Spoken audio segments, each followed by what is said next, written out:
Oh, okay, great. Glad you're all here. We're gonna do our session 5. So thanks for hanging in with me for all these sessions. One more to go. There was a couple things I wanted to touch on from last session that I didn't. So, and one was maybe talking about some of our the other flip side.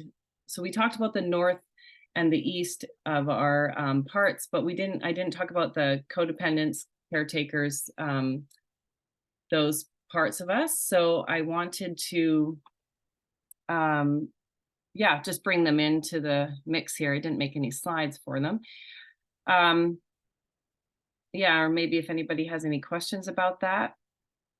So especially, and because there's also, so in the north is also our tyrant, and I wanted to bring that up in case we do get around to the wounded children today, because the victim part of us will often switch to a tyrant if it doesn't get its needs met that way.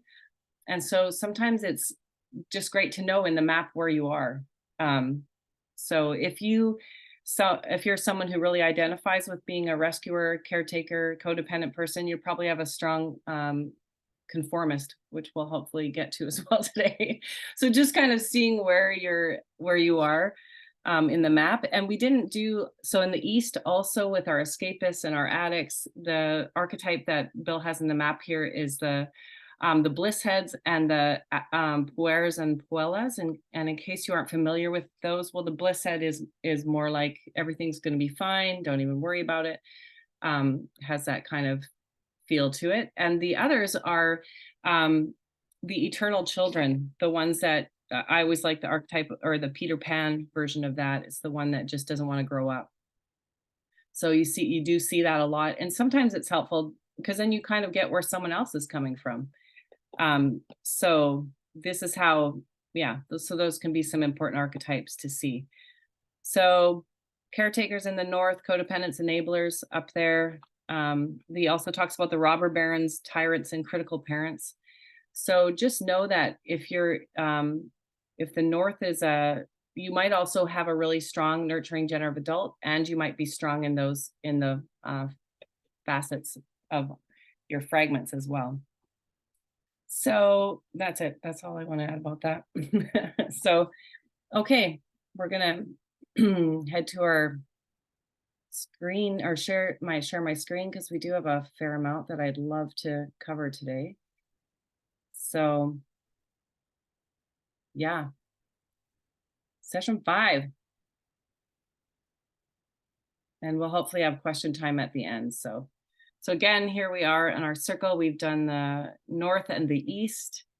Elise dabbled a little bit in it, and we're going to go to shadow today and hopefully start some wounded child stuff. And then next week, maybe bring it all together and do kind of a sum up, and any more questions we have about how to practically really work with it, and maybe some nature practices for all the facets also.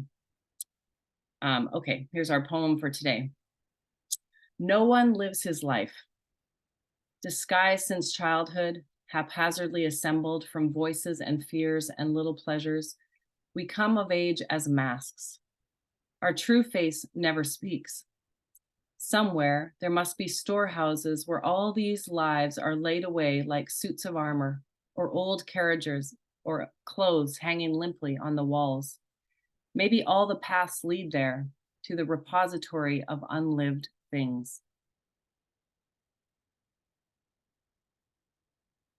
So that's the shadow, the repository of unlived things. So people talk about it. Do we all have one? Yes, we do. How do we work with it? We're going to do some ways like that today.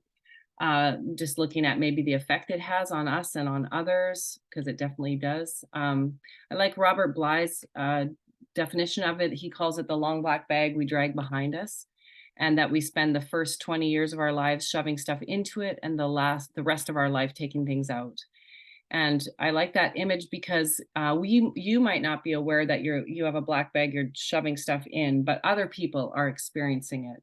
So we are definitely clubbing stuff, clubbing people with the bag, and people are experiencing it. And anything that we shove away will eventually turn on us. It's not just stuff we don't like about ourselves. It contains way more than that. And yeah, again, it's not only bad people that have shadows. We all have one, because it was important when we created our socially acceptable self that anything that did not fit that in our family or our culture or our religions even had to go in the shadow. So at least for our purposes, shadow is not what you don't like about yourself and keep hidden.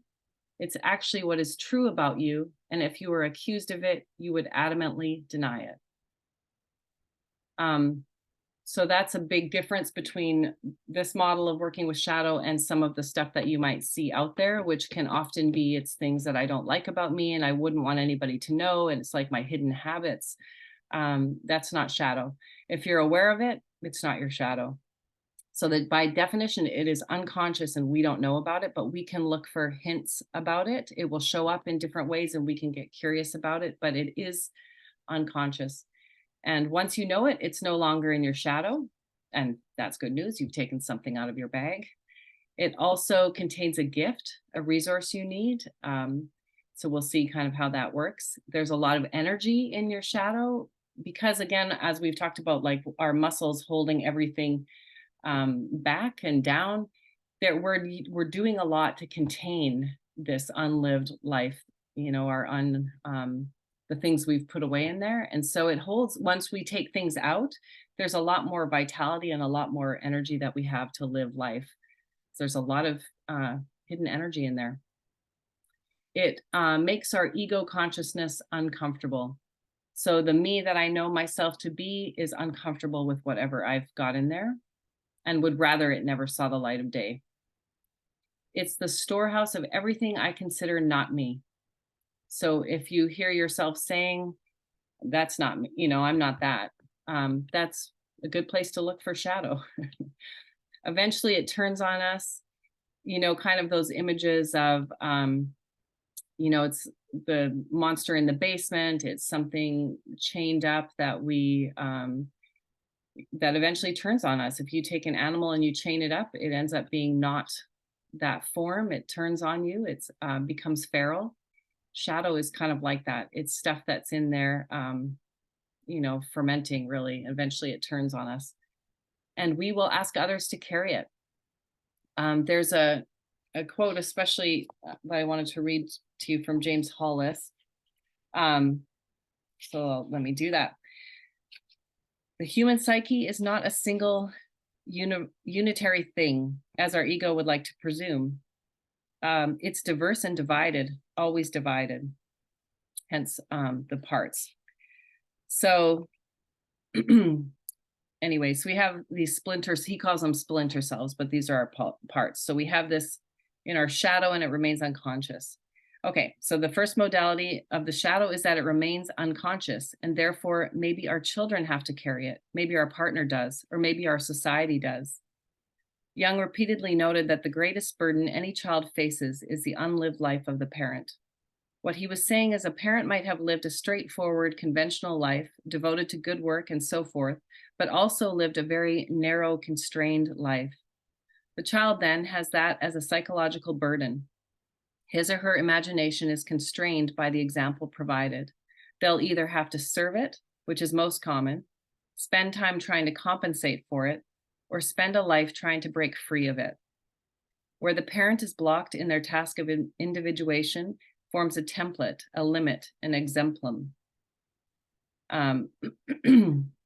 So anyway, something to consider that, and he would say what our shadow is, the problem with our shadow is that it makes us live a very small life because we've got so much hidden in there and we're only living small aspects of ourselves.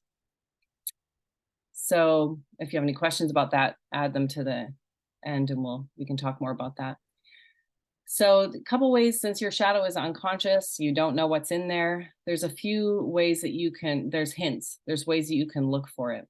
One is in our projections.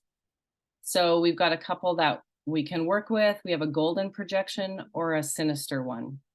So the golden one is when we meet people, we look at people and say, I could never be like that. That person is, and then we can list all their qualities and why we could never be like that person.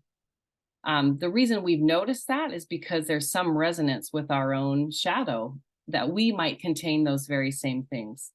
So you might ask yourself the question, if I see that in someone else, let's say they're a great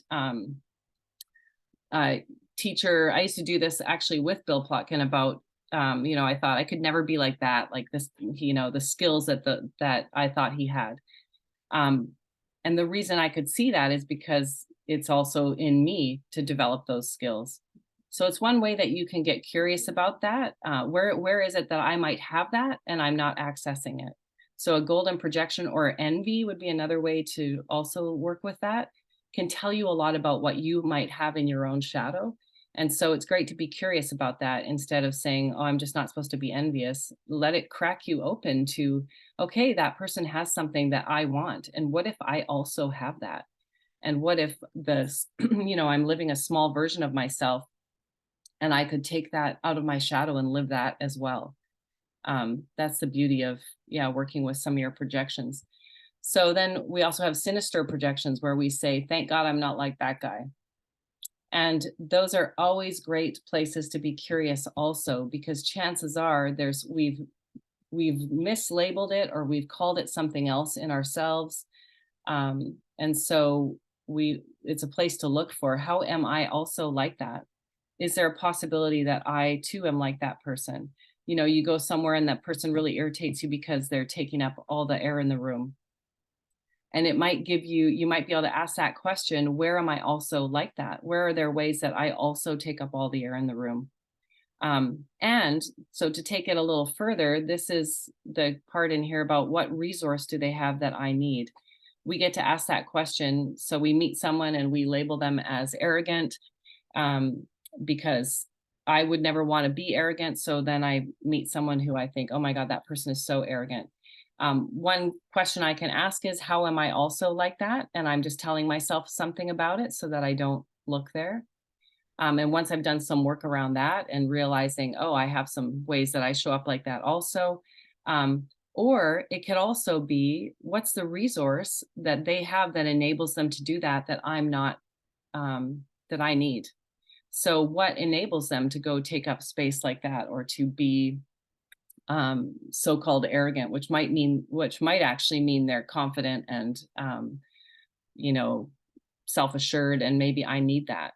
So there's ways that we can just be curious about what it is we're seeing in other people. So, and one thing that tells you that this is happening to you is the charge. When you meet someone, you either really like them and you just really like them, or you really don't like them. And you really have no information to base that on because you don't know them. But there's some immediate reaction you have to them, and it's a great place to look for your own shadow material. So I would say that's part of it, is pay attention to when that happens. Relationships always start with projection. We're always putting something on that other person, and we're asking them to carry something for us. So maybe I'm really quiet and I get together with someone who's really not. I'm asking them to carry that outgoing part of me. Instead, I need to actually develop that in myself and take that off them to become a more well-rounded person myself. So it's great places to look for where our own work is. And we want to meet our shadow with our East whole self, which is about being present, right? Being willing to turn toward it, being willing to see the big picture, hold this bigger space for it. So that can help you kind of look to, what kind of traits do I need to be with my own shadow? You need curiosity to be curious about where it is showing up. So knowing you have one, and then looking for places where it might be bubbling out. But the really great question is to ask, what resource do they have that helps them do what they're doing? And I need it. And that's what the invitation is for me to become, like, to not live such a small story, be a more well-rounded person. Another place that we definitely can find our shadow creatures is in our dreams. So they can show up as scary characters. They can be things that, yeah, repulse us. You can find that in nature also, beings in nature that scare you or repulse you. You get to ask the question, why that, why do I hate dogs? Why do I hate, snakes? And what is it they have that I might need, or that I have that I'm just not willing to see in myself? So you can choose to be with a dream character by inviting it to journey with you during the day to bring that scary character into your waking activities. And you can also go back into your, we use deep imagination. You go back into that dream and you can turn toward whatever it was that you were running away from. That's a great way to turn and face whatever was scary, because the other piece of that is when you do that, it's never what you think. And it's never as feral and out of control as you think once you turn towards something. So lots of times we can say that in our dreams. I had a dream with this whatever that was definitely not me. And then we get curious about, oh, how is that actually me? So, and in the Jungian sense, it would say, if your dream is going down the stairs into a basement, or forest can also have that archetype of unconscious. So you pay attention to where the dream is taking place. That can tell you if you're kind of in some unconscious material or not. And also definitely through your body. So some good hands-on things that help you really slow down and pay attention to places in your body. Numbness, for instance, is a feeling, even though it's, we maybe think it isn't, but paying attention to where you don't feel yourself in your body. I think places for me was like my back. I didn't realize that my back was largely cut off from me. And good trauma reasons for that. So I think, be paying attention to where we notice that we don't feel ourselves in our body. And some people, it's from like, you don't even feel yourself below your head. So paying attention to that and then being curious, and asking that question, like, what might I have put away? One of my bodywork instructors would say, we always tuck something away, whether it's deep inside our chest, inside our heart, or stored somewhere. We had to tuck stuff away in order to form ourselves, to get the connection that we needed. We had to become whatever was acceptable in our families. And in order to do that, we cut off a lot of ourselves. And this process, especially in second half of life, is retrieving things so that we can live them. It's like taking that out of my shadow so that I can live it into the world. And that makes my shadow less, scary to me, less scary to other people, and less large. I think we're probably shrinking the bag as we do that. So, oops, let me see here. No, sorry. There's like a little, it's that's why you need somebody to do your thingies like this. Press the buttons. Okay. Oh my God. Okay. So let me think if there's anything else I want to say about shadow. We all have one. It's really important to take things out of there. Otherwise, other people are experiencing it. You need the resources in there. So let's say there's some, maybe you were never allowed to have a sense of humor. You could have your sense of humor in your shadow. You could have your easygoing self. You could have your, anything that you weren't allowed to be. If in your family you had to be really serious, whatever was not acceptable had to go in there.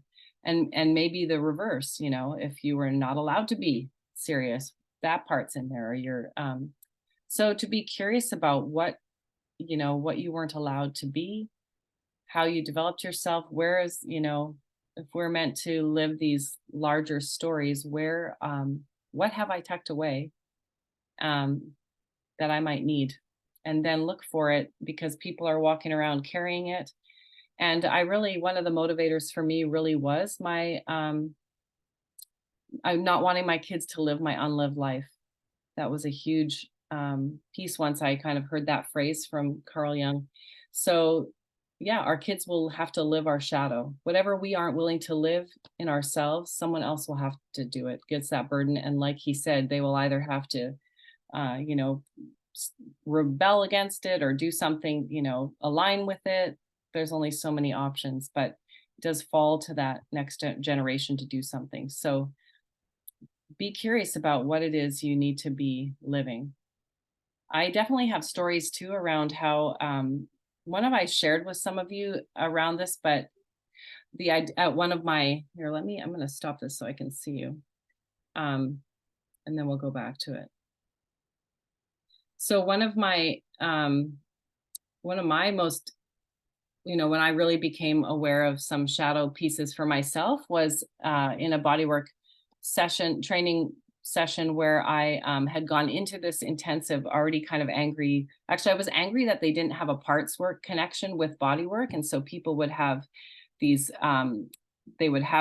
experiences on the table and all this stuff coming out, but no container to actually work with it. And so it was just a lot of people getting triggered. And so I was thinking, you need Bill Plotkin's work. And I was really kind of ticked off about it when I started, but I didn't mention it, or I didn't get, really in touch with that. So anyway, somewhat into the training, one of my instructors comes in from outside, and I said something to her that I had meant to be funny. And she kind of, I remember she kind of had a look on her face, but so later she came to me and said, that seemed just really harsh. I just wanted to check what if there was anything behind that, so step one, I adamantly denied it was true of me. So I said, no, I meant to be funny. I'm so sorry if I hurt you. And I truly was sincere. I sincerely denied that was true of me. And I said, I would never want to hurt you. I'm really sorry. And so we worked that all out. And I felt really good about it. And then I went to my room and I immediately started to hear all my parts say to me, well, fine, I won't try to be funny.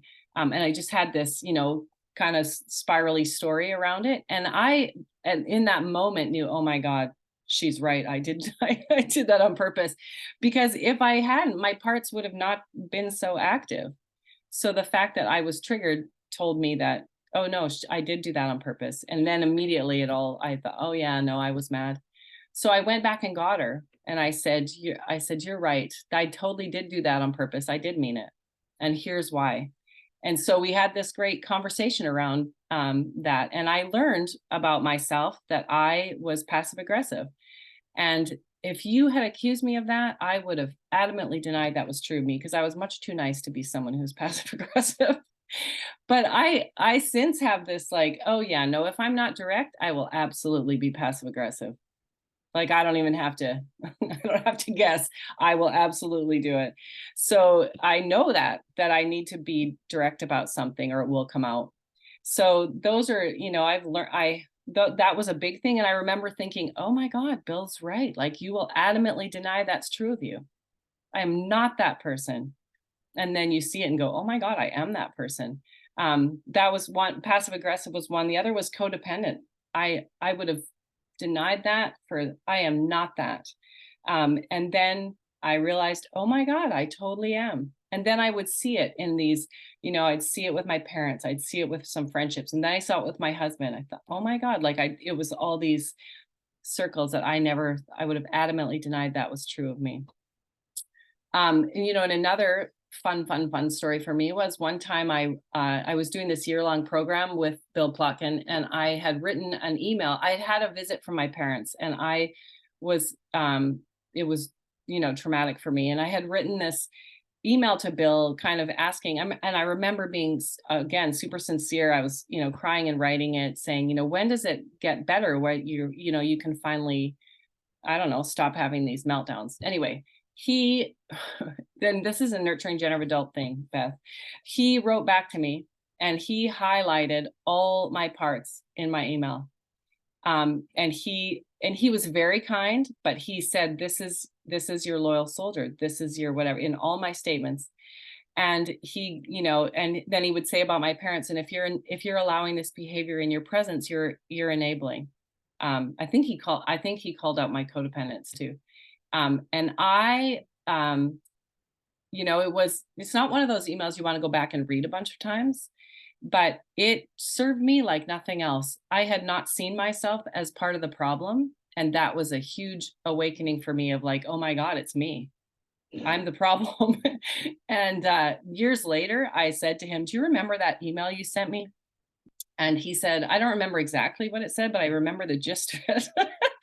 And I said, I have to thank you. Like that email changed me like nothing else, because I finally saw myself in all those, so that's the thing about shadow is yeah, we will deny it. Like that is super not true of me.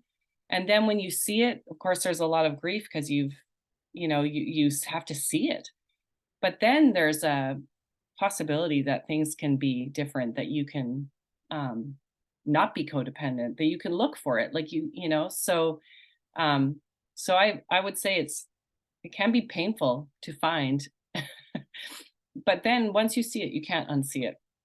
So I have definitely, and it's something you'll do your whole life to keep on finding shadow. And I guess for me, it just becomes one of those, we've done things in Animus where that's the purpose of the part of the intensive is getting in touch with your shadow and owning it back from someone, taking it off that person, whether they're carrying a golden one or a sinister one. And it's a really intense process. But otherwise you'll get that person to hold that, and you'll never step into your own larger self. So it's a very important part of working with ourselves, and it is one of the things that IFS actually doesn't address. So I think it's really key. Okay, let's go back to our screen sharing. And let's move into some wounded children. See what we have time for. Okay. So we are, let's see, this is a pretty big chart, so just let you take it in. So we call them exiles or orphans because they are exiled and orphaned from us. So this is how it is inside our system. And the archetypes we're going to work with here are ways that we act with others, that others might experience this in us, or this is how these ones are showing up in relationship to others, at least in the wild mind model. So conformists, there's a lot of us that are conformists. It was one of mine. What else would I say? The conformist, the good girl, the loyal son, any of those kind of archetypes that are in there. The pleaser, the accommodator, I had quite a few names for different varieties of that for myself. And really, this is one of the ways that we learned to get our needs met. There's a great quote from Bill here. I wonder if I have it. If I can't find it, we won't be saying it. About how we used our, like why we use that particular strategy. Okay, yes, here it is. This is from Bill. The role we choose depends on our dominant emotional reaction to childhood psychological abandonment and our most effective available strategy for acquiring some degree of social security and acceptance. So this is how we did it. This is how we got ourselves through. This is how we got some of our needs met.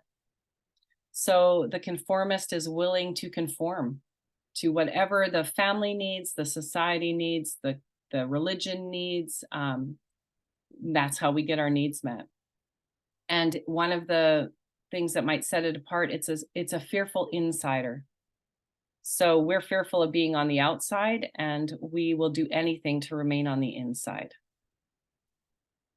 Then our, let's see, and anything else I want to say about that? I'm sure those of you who really resonate with that know it in yourself. But yeah, we'll do anything to stay inside. the worst thing you could do is set a conformist on the outside of any system, or outside the family. But we will end up keeping on doing things, compromising ourselves, doing things to remain in. And so sometimes the growth for us when we've had strong conformists is being on the outside of something, of systems, which is really have been part of my growth, is having to be okay being on the outside. Then we have the victim who, so the victim is a fearful outsider. So they're also marked by fear, but they have no hope of being on the inside. They're not on the inside of the culture. They aren't in the inside of families, because generally people find them harder. And they also are paired with the rescuer of us. So if you have a conformist, you probably have a strong rescuer, codependent self, and you will look for victims. You might even check if you're surrounded by them. And a victim will look for rescuers. And it can be subtle and it can be not so subtle. I definitely found ways that I was doing that, and telling myself a really nice, noble story about it. So the victim says, this will always happen to me. Life is always like this. There's nothing I can do about it. They're definitely experiencing powerlessness. And the thing about it is often it's true. There is a lot of stuff, I have some of my kids who identify more like me with conforming, and more like some have a really strong victim archetype. And for some, there is stuff that happens all the time. And so they do really feel but life always does go like this. And on a certain level, we're committed to keeping that story going. And so we look for experiences that confirm that it's true. See, this always happens to me. And then we put ourselves in other situations where that's going to happen, because it tells me that that's true. And then I remain in my victim. So to know also, when we're hearing those thoughts, when we're hearing the one of us who needs desperately to stay in, or the one of us that might say, oh my God, this is always happening to me, there's nothing I can do about it, that we know who it is. So that's the biggest, I think, piece of this, that first we just get to say, oh, I know who that is. This is a really young part of me, and this is their experience. They experience that all the time, that life was big and they weren't. And that was true at some point for us, that we were the victims of things. And life was powerful, or people were powerful and we were powerless. And so for that one, that's still true all the time. And so we want to work with it. Two other options that we have are the rebel. And so the rebel and the princess are a little more on the angry side. And the rebel is an angry outsider. And they're the one that doesn't want to be, part of any system, and they're angry, and you can often recognize them in people. But the funny thing about that is they also do conform to their own, system of rebels, but not to the mainstream. So the conformist wants to be part of everything normal, and the rebel is outside that and is angry, but conforms within their own little system. And the prince or princess is an angry insider. So they're also inside the system, but they're angry about it. So they have to betray themselves to get something. And that one took me a long time to see in myself. It's like I could see some of the other ones, but I thought I don't have that one. So you could say that was a shadow feature for me. And it came out in one time where my mom had gifted us some money, and my husband at the time had an immediate reaction of what we were going to do with it. And I had an immediate reaction to that of, oh, no, you don't. My mom owes me. And I had never seen that I was doing something I was compromising myself to get something, whether my mom brought groceries or cash or whatever I was doing. It's like, that's the agreement. I put up with my dad, and then my mom gives me these things. And I had never actually seen it. Even though I'd been doing it forever. And then, so in that moment, I also saw my princess, thought, oh my God, I feel like, life owes me. My mom owes me.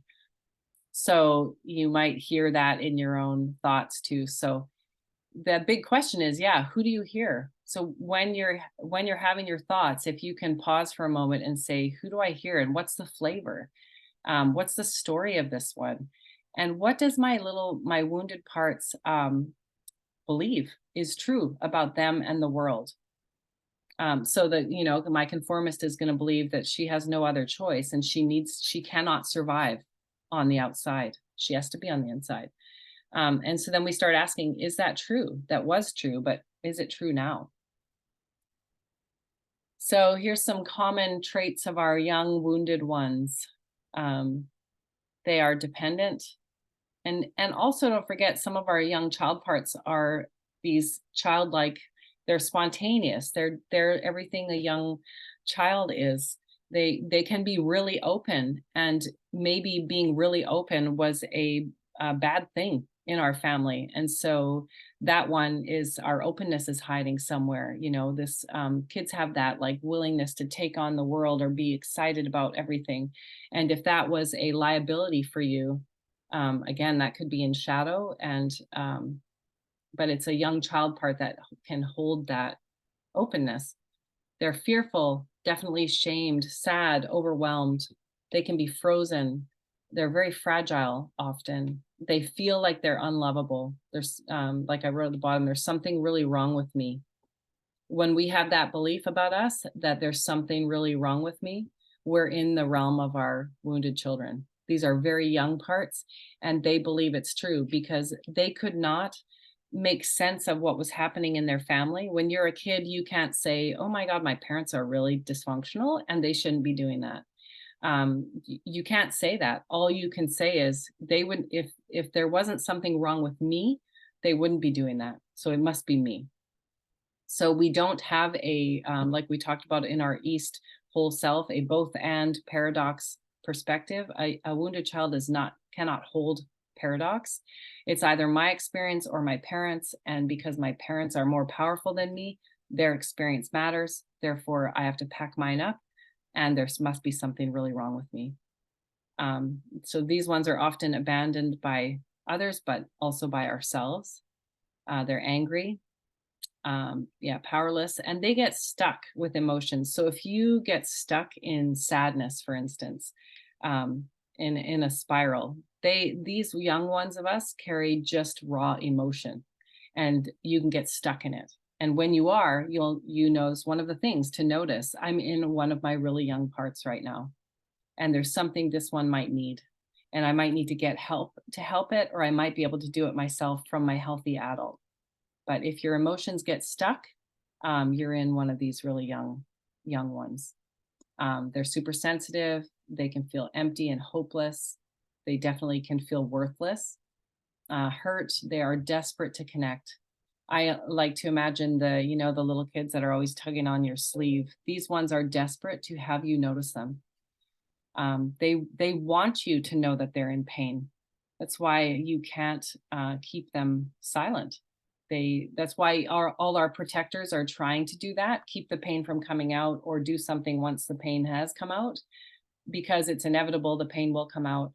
And your protectors will not ever be able to be super, they won't be able to manage it as well as they'd like to, because this one is always trying to let you know there's something wrong. I'm in pain here. And they are definitely stuck in the past. They can be stuck in certain situations that happen. They can be stuck in a series of situations, but they are stuck somewhere, and they're very young. One thing that IFS addresses is that they carry burdens. So these young ones, they have traumatic memories and intense feelings like worthlessness and shame, negative thoughts and beliefs about themselves and the world. They carry somatic experiences like actual bodily sensations, and stuff can happen in life that trigger those old sensations that go with the memories and feelings and thoughts and beliefs that are carried in our body. They can carry cultural burdens and what IFS calls legacy burdens, which is an intergenerational. You can be carrying things from your parents, of course, in our little wounded parts. So part of the healing is to help them unburden themselves. And the burdens can also be beliefs that they have that are like that, like something's really wrong with me. The world will never meet me. I can't make it on my own. this is the way it always is. What else? They carry really strong beliefs about themselves and about others and their place in the world. And so when you hear those strong beliefs, um, yeah, it helps you to say, okay, this is a young part of me. So some things that we need to know about them. They are wounded and in pain. So there's nobody in your system is trying to ruin your life or make it difficult or have you isolated or overwhelmed with feelings. Like that isn't their goal. These parts of you are in pain and they're wounded and they want someone to help them. And often your other parts want someone to help them too, which is why they're doing what they do. So just to know that they're trying to let you know something. They actually really do have your best interests at heart. They just are, again, stuck in the past and stuck in some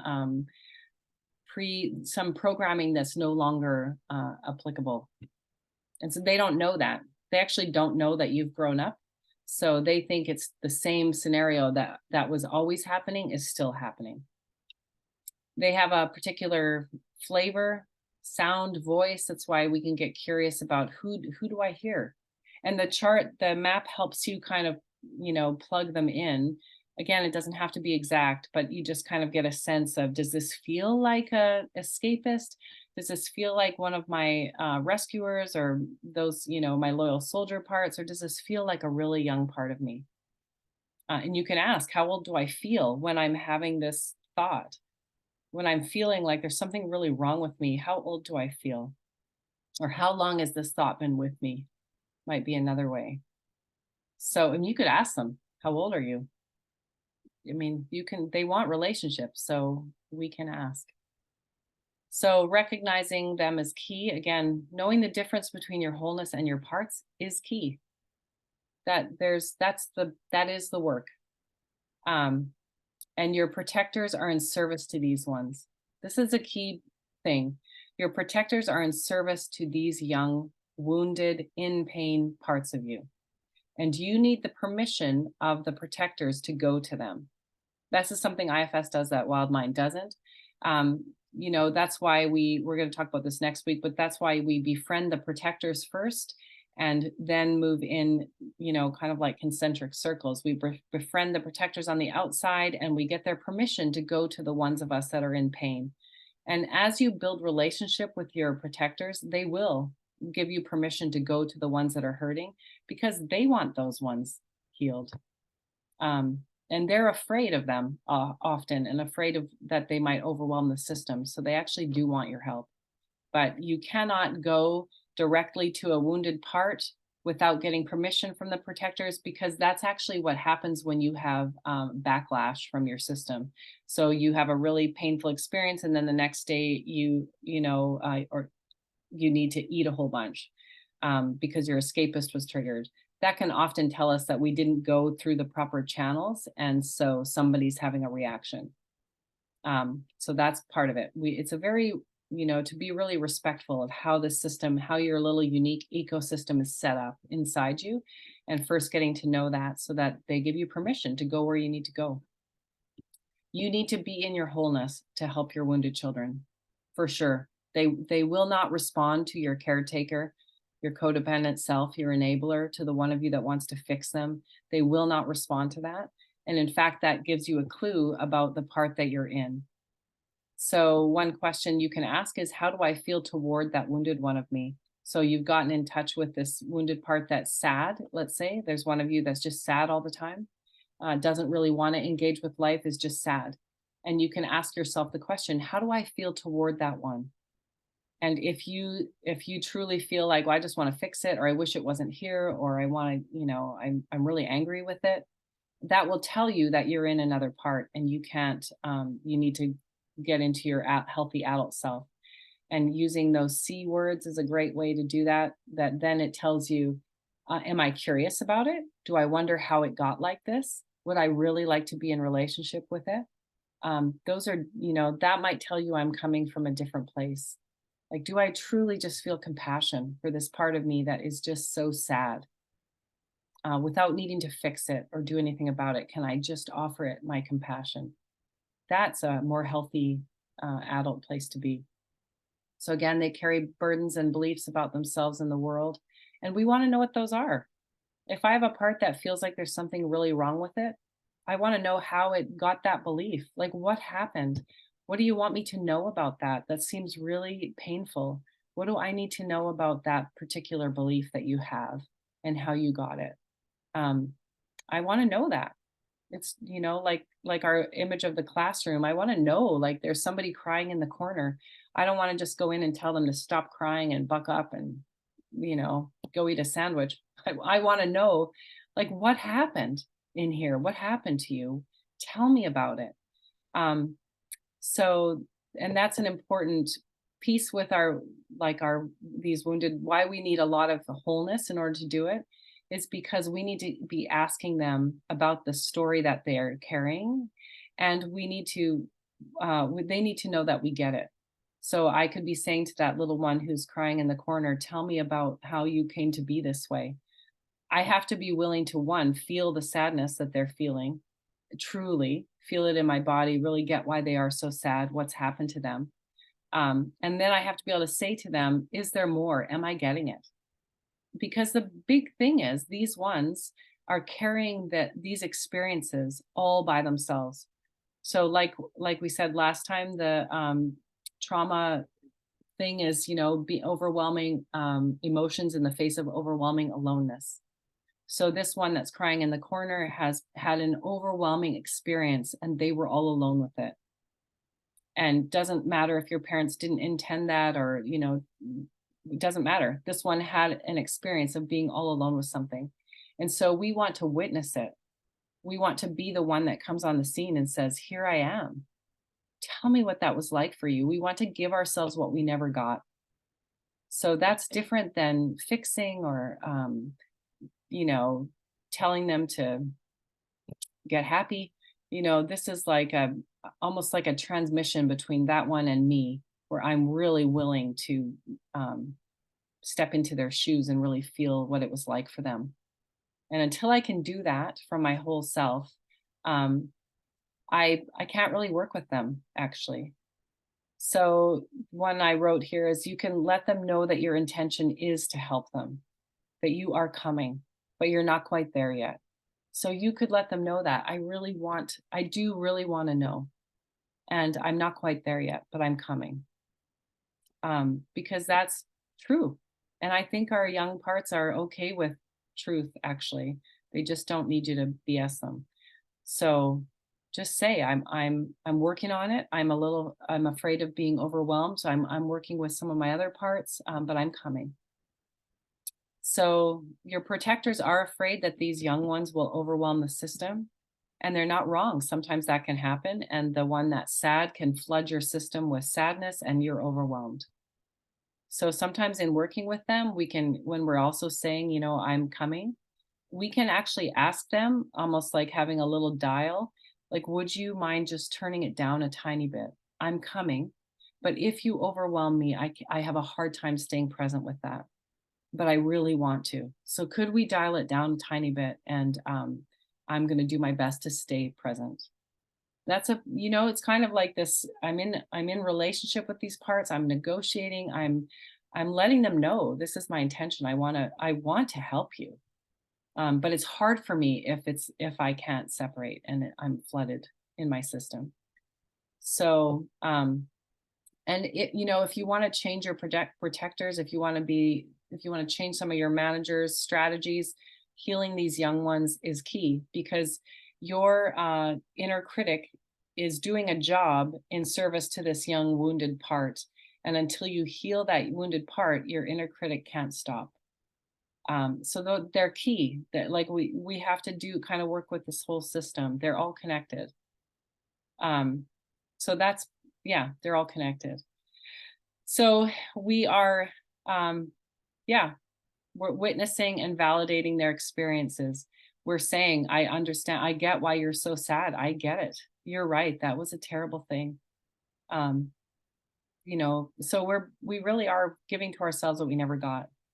And the wounded child calls the shots when we're working with that young part of us, lets us know if we're getting it, lets us know what they want to do next.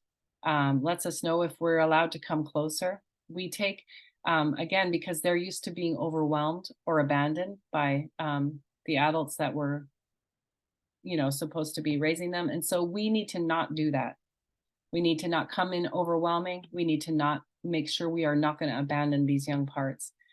So that's key. We need to be aware of that kind of dynamic. We do not want to further wound them. And in fact, we can agree with our protectors who say, I don't want you to go close to that wounded child because I don't want you to hurt it. And we can say, I actually don't want to hurt it either. And so if you feel like I'm going to hurt it, I'm going to invite you to use the strategy to protect it because I don't want to hurt it either. And that's true.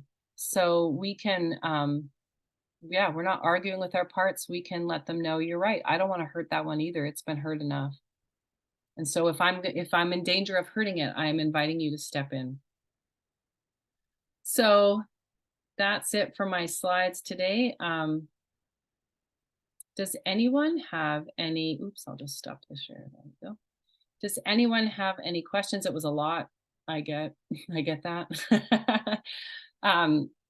So any reflections on some of these parts that you might be familiar with or some questions that you have? Yeah, and then next week we'll hopefully do a little bit of actual, what would that look like to work with some of our parts, or maybe more questions that you have. Yeah, any thoughts for our last few minutes?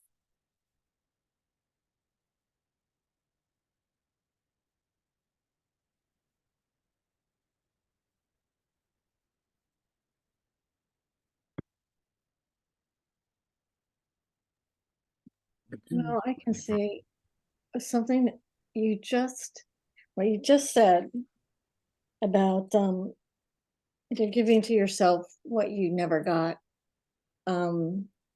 was like, oh my gosh, I went through a really bad divorce last year, and lost that whole side of my family, and I've just been so angry with them. And when you said that, giving to yourself what you never got, I wrote from my ex-husband and my ex-in-laws, and I just felt like all my anger toward them just disappeared. I'm like, I forgive you. I literally thought to myself, okay, I forgive you. You can go on, live your own life now. I'm not going to harbor this anger toward you anymore. It was really, I wasn't expecting that. Yeah. Wow. Yeah, I mean, it asks like a shadow question around, what was I asking them to hold for me, to do for me, that I actually need to do for myself? And letting go of that, yeah, is a huge, right? It's like, I imagine it like we have all these tendrils out there into people. And, it's like ways, if these young ones of us are trying to get their needs met, they're still trying to do it through, like, will that person do this for me? So yeah, that's a question. What am I asking other people to do for me that I need to do for myself? I mean, I often say that you are actually the one that your young parts are waiting for. They don't want me to do it. They want you to do it. Because at this point, it is you. It's you in the system that is going to make the difference. So outsourcing that to other people, I mean, we can support each other, but the real work of healing in here is me meeting my parts and giving them what they never got. It's me understanding and witnessing what happened to them. That's who they want it from.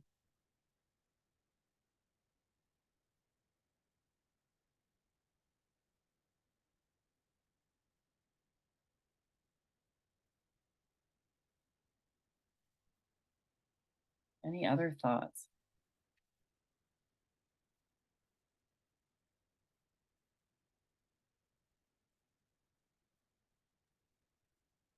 Just have a quick comment on the shadow part. In part, I suppose I've known it a little bit, but to realize that in my shadow bag is not, it's really not things that don't, or it's not what I don't like about myself. It's actually the truth. It's like, holy crap. I know. Yeah. Yeesh. Yeah. Good. Game changer, Yes, definitely. right? And the ability to like blow, yeah. Yeah, it is a game changer. Mhm. And disturbing to how I've put myself together, because yeah, if I've put myself together as a conformist, and actually in my shadow is a boat rocker, well, my conformist is going to be like, hells no. Because that could potentially cost me connection, and my conformist is all about staying connected. True. So, but my bigger, part of me that wants, it's like, apparently Carl Jung would say that we're all wearing shoes too small for us. I might have said that in one of the other things, but that's the, the invitation to step into larger shoes is, yeah, I'm taking these things out of my shadow and I'm integrating them. And now I integrate the boat rocker of me. I'm living a less guaranteed, less small, less, now I'm stepping into something larger, and that gets my parts a little bit worked up.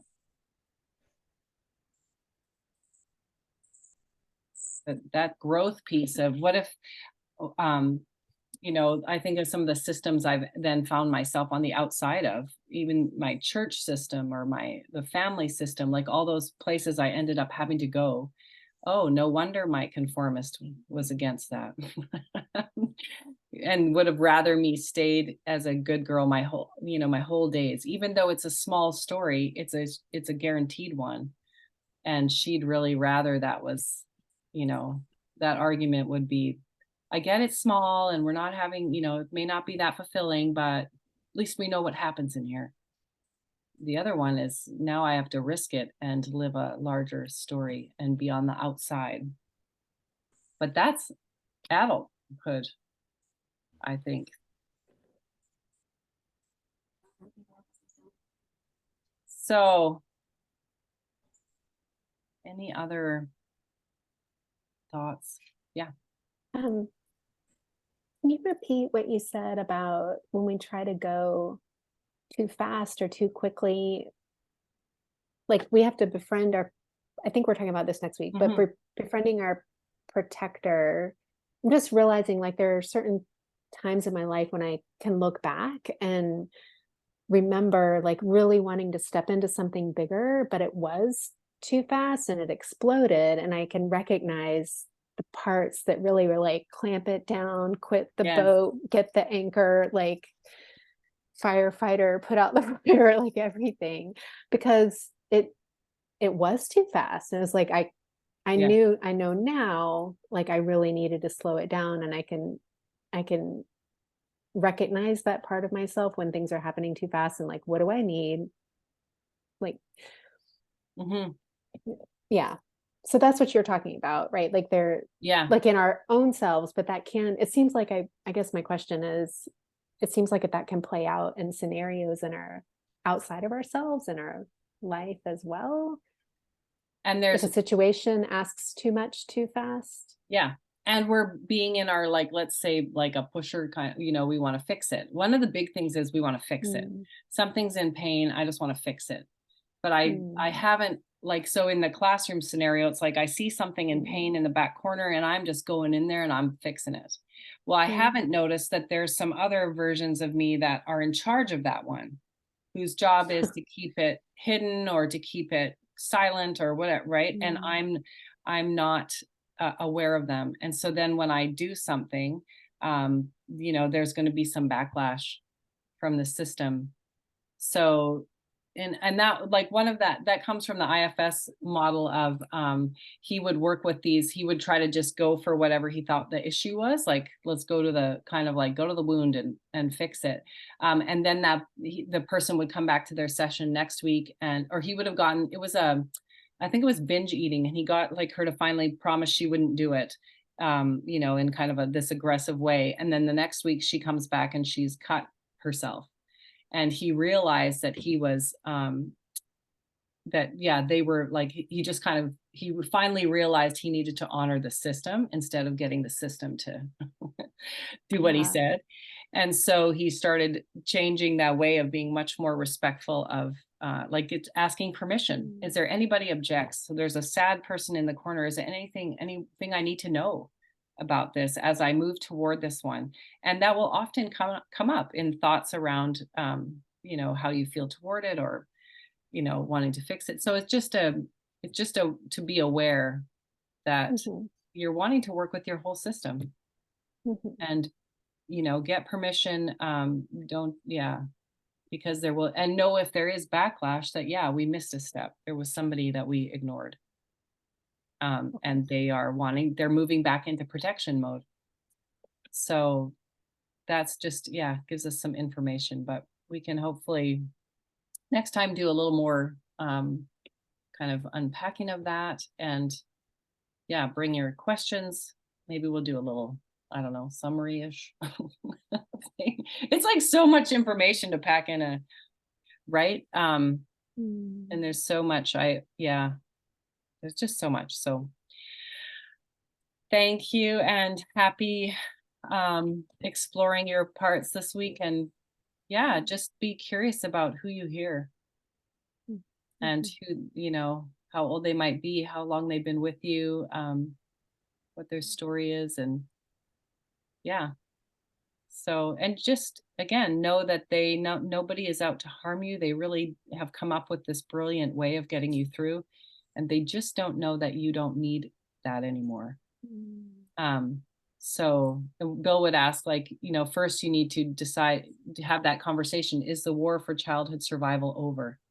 And I'm going to assume it should be for all of us. We don't need those same strategies. We can afford to live our bigger selves into the world. And yes, there will be consequences, but we can afford to stay present, be open-hearted, we can be that. And so we're having to bring, you know, it's like we're having to bring our parts into this era because they're stuck way back there. And to them, that is unsafe. So don't stick your neck out. Don't do those things. Don't rock boats. So yeah, they just need an kind of an update that turns out we can rock boats and survive it. So, okay. Have a great week, everyone. Thanks for, So much. you're Thank you. welcome. Thank you. Thank you so welcome. much. You're welcome. See you next week. Yes. Bye.